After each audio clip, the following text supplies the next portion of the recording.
The morning sun filtered through the tall windows of Henderson's diner, casting long shadows across the black and white checkered floor. Margaret Chen sat alone in her usual corner booth, her silver hair pulled back in a neat bun, her weathered hands wrapped around a cup of coffee that had long gone cold. She came here every Thursday morning, had done so for nearly 40 years. The younger waitstaff didn't know her story, but old Frank behind the counter always gave her a respectful nod. There was something about Margaret that commanded quiet respect, though she never asked for it. This particular morning, the diner was busier than usual. A veterans' breakfast was being held in the adjoining room, and men in their 60s and 70s filled the booths, sharing stories and laughter. Their voices carried warmth and camaraderie, the kind that comes from shared sacrifice.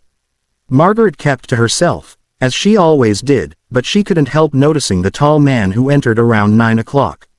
Robert Hayes was his name, though she didn't know it yet. He wore a navy ball cap and a windbreaker covered in patches, his gray beard neatly trimmed, his posture still military straight despite his age. He moved through the diner with the confidence of someone who'd earned his place in the world. His eyes swept the room and landed on Margaret.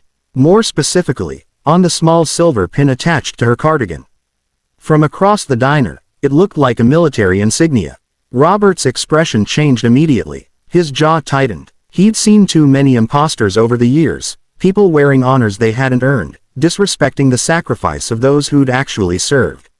And this woman, sitting alone in her civilian clothes, wearing what appeared to be a seal trident pin, that was too much.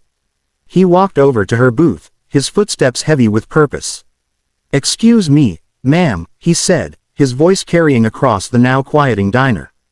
"That pin you're wearing, where did you get it?" Margaret looked up slowly, her dark eyes meeting his. There was no fear in her gaze, no guilt, just a quiet weariness that spoke of a lifetime of such moments. "It was given to me," she said simply, her voice soft but steady. "Given to you," Robert repeated, his voice rising. "Ma'am, I don't know what you think that pin represents, but that's a Navy SEAL trident. That's earned through blood, sweat, and sacrifice. That's not some costume jewelry you buy at a surplus store." The diner had gone completely silent now. Forks stopped moving. Coffee cups were set down. Everyone was watching. Margaret didn't respond immediately. She simply looked at this angry stranger, seeing past his indignation to the pain underneath. She'd seen that look before, the fierce protectiveness of men who'd lost brothers in arms, who carried invisible wounds that never quite healed. "I understand," she said quietly. "And you're right to protect its meaning. Then take it off," Robert said, his voice hard. "That's stolen valor. You're disrespecting every man who earned that pin, including the ones who didn't make it home." A few of the other veterans had stood up now, drawn by the confrontation. But before anyone could intervene, the door to the back room opened, and Commander James Mitchell walked out. He was older now, in his 70s, his hair completely white, but he still carried himself like the officer he'd been. He'd come for the veterans' breakfast, never expecting to see this particular scene unfold in the front room. His eyes widened when he saw Margaret. The silence in the diner deepened as Commander Mitchell walked slowly toward the booth. Every veteran in the room recognized his bearing, the weight of authority he carried even in retirement. He stopped directly in front of Margaret's table, and then, something remarkable happened. The commander brought his hand up in a crisp, precise salute. Margaret's eyes glistened, but she didn't return the salute. She never had. Instead, she gave him the same gentle nod she'd given so many others over the years. Commander Mitchell held the salute for a long moment before lowering his hand. Then he turned to face Robert and the other men who'd gathered. "Gentlemen," he said, his voice carrying the authority of command, "I need to tell you a story." He gestured to the booth across from Margaret. "May I?" She nodded, and he sat down, his movements careful, as if approaching something sacred. "In 1972, the commander began, I was a young lieutenant, fresh into the SEALs, thinking I was invincible. My unit was deployed overseas, operating in conditions I can't fully describe even now. We ran into trouble, bad trouble, an ambush that scattered us, left 3 of us wounded and pinned down. The other veterans had gathered closer now, drawn by the story. Robert remained standing, his expression confused, his earlier certainty shaken. We were in a field hospital, the commander continued, barely holding on. The docks were overwhelmed, supplies were running short, and we were losing men. That's when she arrived. He looked at Margaret with something approaching reverence.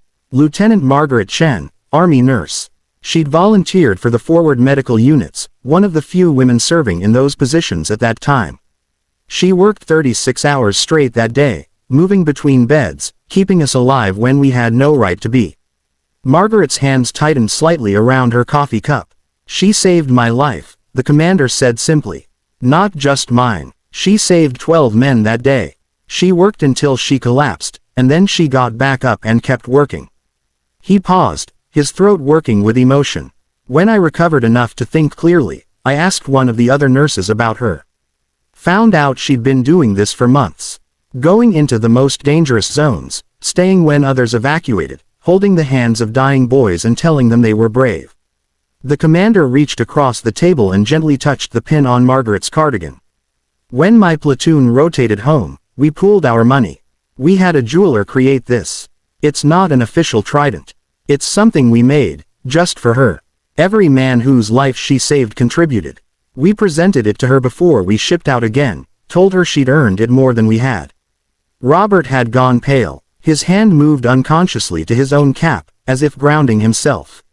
I wore this pin once, Margaret said softly, speaking for the first time since the commander arrived. Just once, at a ceremony. After that, I put it away. But lately, I've been thinking about those boys. About how young they were, how scared. I'm old now, and I wanted to remember them. So I started wearing it again, just on Thursdays, just here in this quiet corner. Ma'am, Robert said, his voice breaking. I'm so sorry. I didn't know. I should never have assumed. Margaret looked up at him, and her expression was kind. You were protecting something important, she said.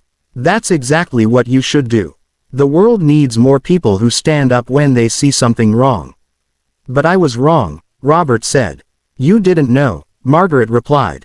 And now you do. That's how we learn, how we grow, even at our age. The commander smiled. She was teaching us lessons like that back in 1972 too. Patience, compassion, the importance of looking deeper than the surface. Robert pulled out a chair and sat down, his earlier anger transformed into something else, something softer. Tell me, he said quietly, tell me about those boys you saved.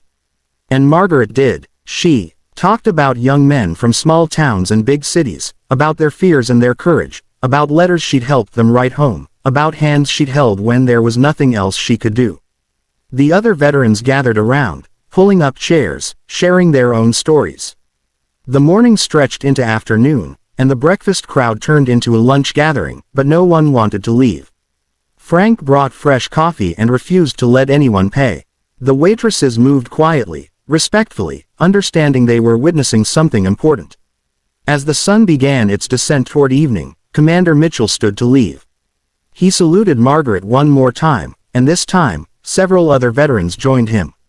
Margaret accepted their respect with quiet grace, the way she'd accepted everything in her life, with dignity and humility. Robert was the last to leave her table. He reached into his pocket and pulled out a small American flag pin, the kind given to veterans at official ceremonies. Would you wear this too? He asked, as an apology, and as a thank you, from all of us who didn't see clearly at first. Margaret accepted the pin, her fingers trembling slightly as she held it. I'll wear it proudly, she said. Right next to my silver star. After everyone had gone and the diner finally quieted, Frank came over to refill her coffee one last time. Been serving you for 20 years, Margaret, he said. Never knew your story. You never needed to, she replied. You've always treated me with kindness. That's the story that matters. Outside, the evening sun painted the sky in shades of amber and rose. Margaret sat in her corner booth, 2 pins now adorning her cardigan, thinking about second chances, about assumptions and understanding, about the long journey from judgment to grace. She'd learned long ago that the most important battles aren't always the ones fought with weapons. Sometimes they're fought with patience, with forgiveness, with the quiet strength to stand up and the wisdom to sit down and listen. And sometimes, in a small diner on a Thursday morning, strangers become family, and old wounds find unexpected healing.